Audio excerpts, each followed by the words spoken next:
Greenland দখল নিয়ে মার্কিন প্রেসিডেন্ট ডোনাল্ড ট্রাম্পের প্রকাশ্য আগ্রহ ও হুমকির মুখে যুক্তরাষ্ট্রের সঙ্গে সরাসরি আলোচনায় বসতে যাচ্ছে গ্রিনল্যান্ড ও ডেনমার্ক। 14 জানুয়ারি হোয়াইট হাউসে এই উচ্চ পর্যায়ের বৈঠক অনুষ্ঠিত হওয়ার কথা রয়েছে।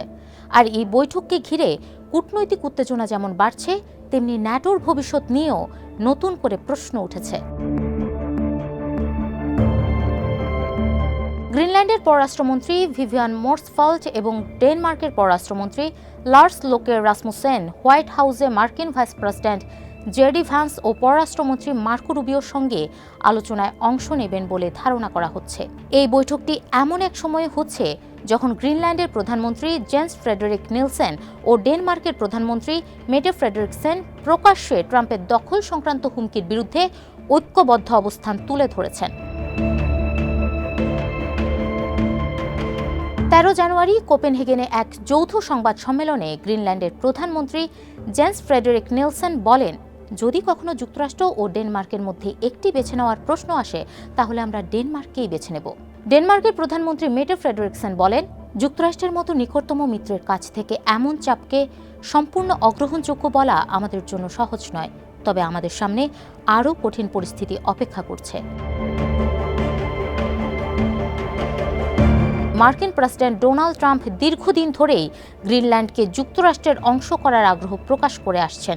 গত 3 জানুয়ারি ভেনেজুয়েলায় মার্কিন সামরিক অভিযানের পর তিনি আবারও খনিজ সমৃদ্ধ ও বিশাল এই আর্কটিক দ্বীপটির প্রতি আগ্রহ জোরালোভাবে প্রকাশ করেন। ট্রাম্পের দাবি, ইউরোপ ও উত্তর আমেরিকার মাঝখানে কৌশলগতভাবে অবস্থিত গ্রিনল্যান্ড জাতীয় নিরাপত্তার দৃষ্টিকোণ থেকে অত্যন্ত গুরুত্বপূর্ণ। সাম্প্রতিক সময়ে এয়ারফোর্স ওয়ানের সাংবাদিকদের সঙ্গে আলাপকালে ট্রাম্প বলেন, যুক্তরাষ্ট্র যে কোনো উপায়ে গ্রিনল্যান্ডের নিয়ন্ত্রণ নেবে, এমনকি এতে ন্যাটো জোটের ভেতরে সম্পর্কের ওপর চাপ তৈরি হলেও।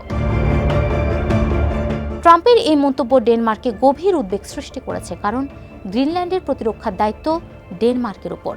এই বিষয়ে ফ্রেডেরিকসেন সতর্ক করে বলেন, যুক্তরাষ্ট্র যদি গ্রিনল্যান্ডে হামলা চালায়, তাহলে তার ন্যাটো জোটের শেষ সূচনা হতে পারে। ওয়াশিংটন ভিত্তিক থিঙ্ক ট্যাঙ্ক জার্মান মার্শাল ফান্ডের বিশিষ্ট ফেলো ইয়ান লেসার বলেন, এই আলোচনাটি খুবই ঝুঁকিপূর্ণ। কূটনৈতিকভাবে সমস্যার সমাধান না হলে শুধু ন্যাটোর ঐক্যই নয়, জোটটির ভবিষ্যতও বিপদের মুখে পড়তে পারে। তিনি আরও বলেন, বৈঠকে সংকট সমাধানের সম্ভাব্য পথ নিয়ে আলোচনা হতে পারে।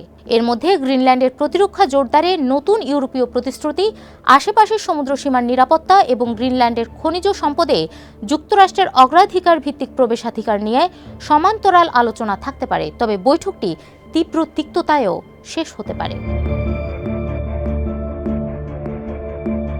হোয়াইট হাউসে যুক্তরাষ্ট্র ও ইউরোপীয় নেতাদের মধ্যে প্রকাশ্য বিরোধের আশঙ্কা অনেককে মনে করিয়ে দিচ্ছে গত বছরের ফেব্রুয়ারির সেই আলোচিত বৈঠকের কথা। ওই বৈঠকে মার্কিন president Donald Trump, JD Vance ও ইউক্রেনের প্রেসিডেন্ট ভলোদিমির জেলেনস্কির মধ্যে তীব্র বাকবিনিময় হয়েছিল। সেই সময় ট্রাম্প ও ভ্যান্স জেলেনস্কির বিরুদ্ধে সম্মান না দেখানোর অভিযোগ তোলেন। বৈঠকটি ক্যামেরার সামনে উত্তপ্ত পরিস্থিতিতে পরিণত হয় এবং প্রকাশ্য চিৎকার চেঁচামেচির দৃশ্য বিশ্বজুড়ে আলোচনার জন্ম দেয়। সুইডেনের সাবেক প্রধানমন্ত্রী কার্ল বিলডট এই পরিস্থিতিকে গভীর সংকট বলে বর্ণনা করেছেন। তার মতে, 14 জানুয়ারি বৈঠক থেকে দ্রুত কোনো কূটনৈতিক সমাধান আসার সম্ভাবনা খুবই কম।